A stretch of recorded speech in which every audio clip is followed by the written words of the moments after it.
Welcome to Spirit Talks, because your spirit talks to you. Welcome to Spirit Talks. I'm Susie Beiler. And I'm Maximilliam Haver. In this Spirit Talks episode, we will be talking about family. Thanks for joining us and enjoy. Now, Max, I know that a lot of light workers have challenges with family, and so I thought it would be a good idea to talk a little bit about this topic.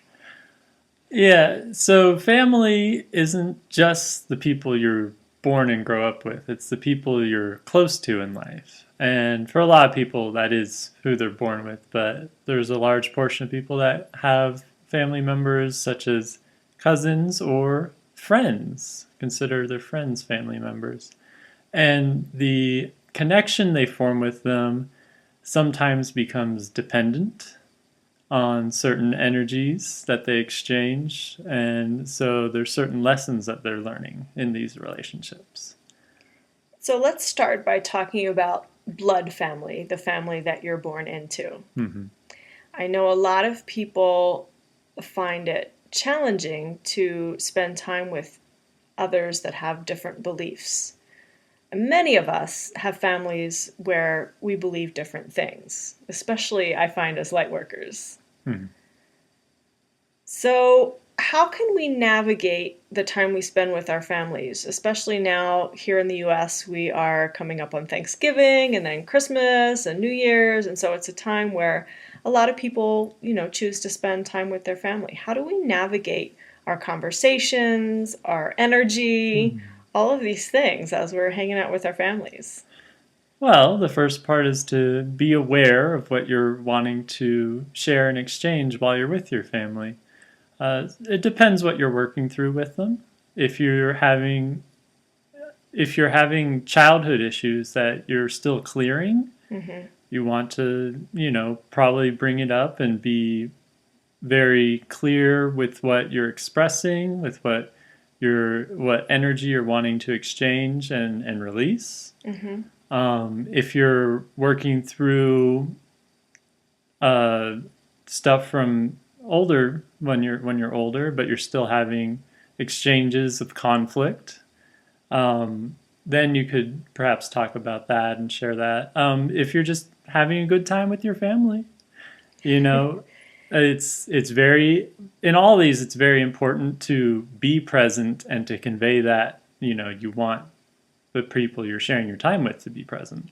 Now, I fully believe in communication, but sometimes I wonder, is it better to work out these things on your own with the support of friends if your family isn't really into these kinds of conversations? Because sometimes family members aren't really interested in what you're going through spiritually or how you're healing yourself. They're on a different wavelength. They're not there with you.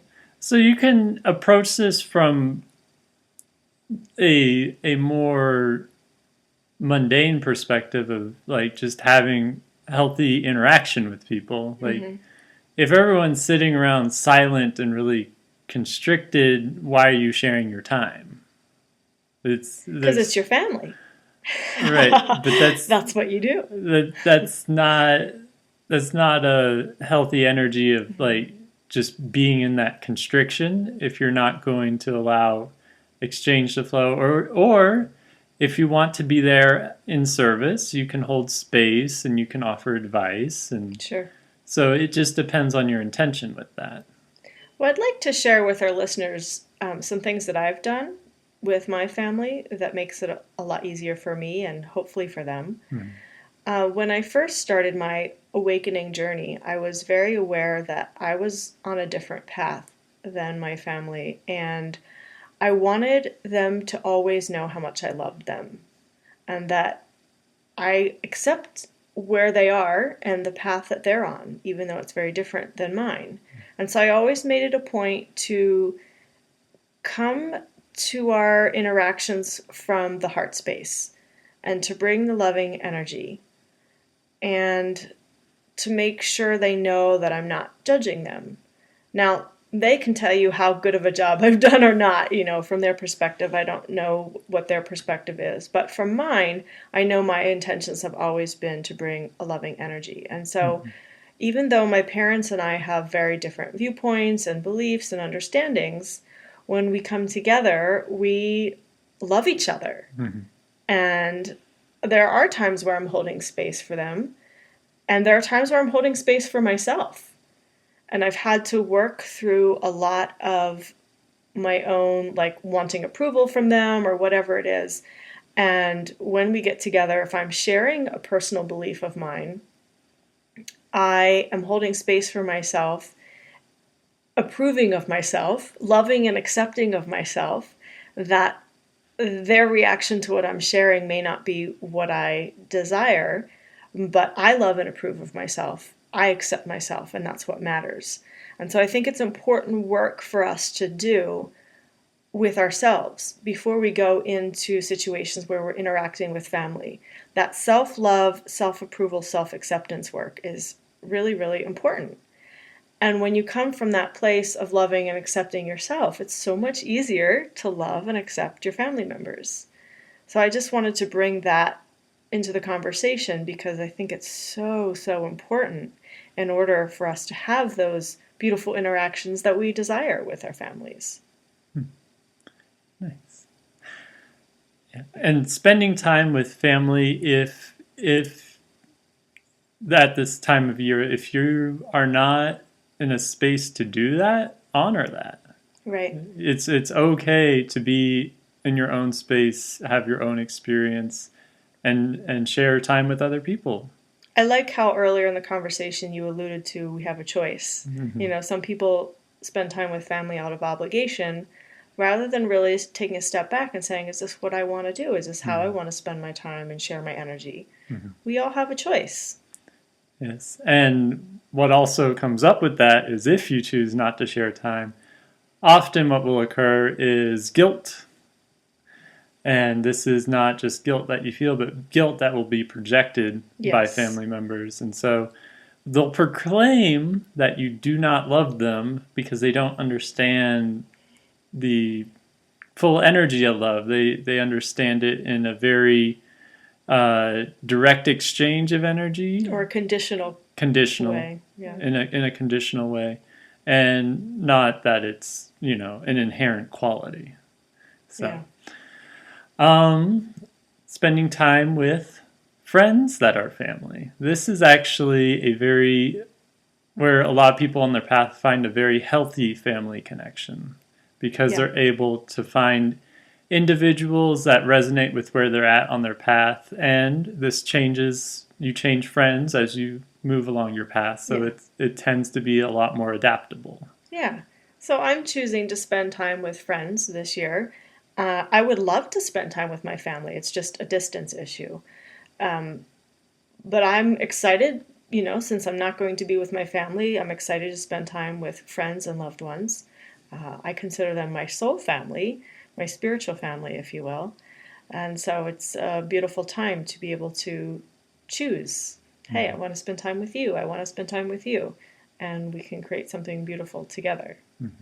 Well, in closing, I would say, if you are choosing to spend time with your family, to give yourself an extra dose of self-love, self-approval, and self-acceptance, and to understand that you don't have to share any of your beliefs or anything that you're going through with your family if you don't want to.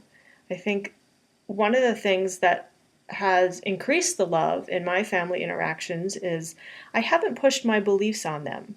I haven't tried to convince them anything or have them see the error of their ways or, any of that nonsense.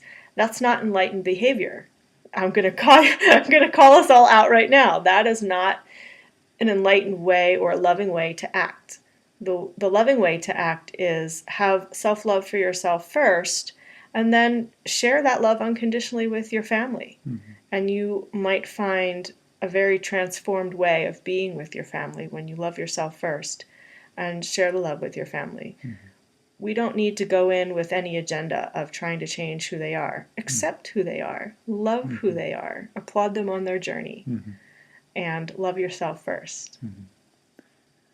I would say that you can always ask if they want advice or assistance. Absolutely. With anything. Absolutely. If you want to hold space for them. Because if you approach with the appropriate understanding of how to navigate these things, and they're looking for that assistance, then that can be a beautiful exchange. Absolutely. Yeah. I'm speaking from that perspective that I did because I've seen so many light workers try to push their agenda or their understanding onto their family, and it doesn't work that way. We have to come to them with love. Because everyone is simply where they are on their path. That's right. Mm-hmm. Thank you, everyone, for joining this conversation. I'm excited to interact with you in the next conversation. May you enjoy your time with whomever you may choose to spend it.